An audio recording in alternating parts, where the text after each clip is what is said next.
د افغاني سرې میاشتې ټولنې مسؤلینو په مزار شریف کې د یوې خبري غونډې په ترڅ کې د هیواد په 50 شمالي ولایتونو کې د 1403 هجري لمریز کال په اوږدو کې د یادې ادارې د فعالیتونو په تړاو راپور وړاندې کړ. د ورکړل شویو معلوماتو پر بنسټ د افغاني سرې میاشتې ټولنې تیر کال له اړمنو خلکو سره 99,8,351 افغانیو په ارزښت نغدي مرسته ترسره کړې ده. د فاریاب ولایت کې 1,690 کورنۍ ته 7,6,9,000 افغانۍ کومک شوی دی نقد. او همدغه رنګه د بلخ ولایت کې د 2,018 کورنیو سره 49,2,00,000 افغانۍ کومک شوی دی. او همدغه رقم په سمنګان ولایت کې د 200 کورنیو سره 1,000,000 افغانۍ نقد کومک شوی دی. په دغه جریان کې د جوزجان ولایت کې د 80 کورنیو سره 2,440,000 افغانۍ نقد کومک شوی دی.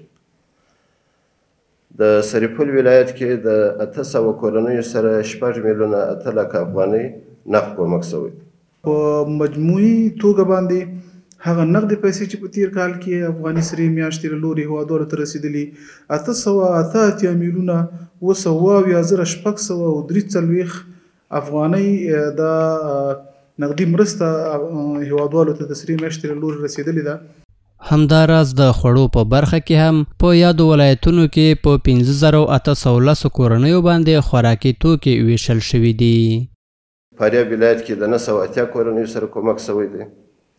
او په بلخ ولایت کې د 2,495 کورنیو سره کومک شوی دی.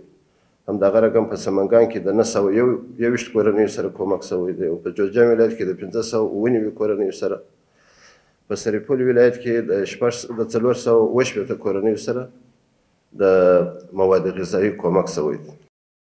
دغه راز د مالی او خوراکي مرستو سربیره په 1,910 کورنیو باندې غیر خوراکي توکي لکه کمپلې، خیمې او همدارنګه نور لومړني اړین توکي هم ویشل شوي دي.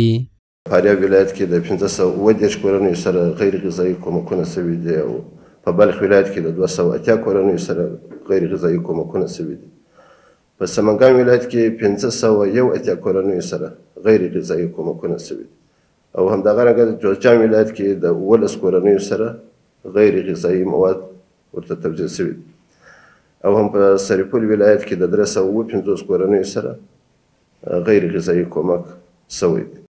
د یادونې وړ ده چې د افغاني سرې میاشتې ټولنې د نغدي، خوراکي او غیر خوراکي مرستو سربیره د رواني روغتیا په برخه کې هم غوره خدمتونه وړاندې کړي دي چې د دې ادارې لخوا د مرستو رسولو پروسه لا هم دوام لري.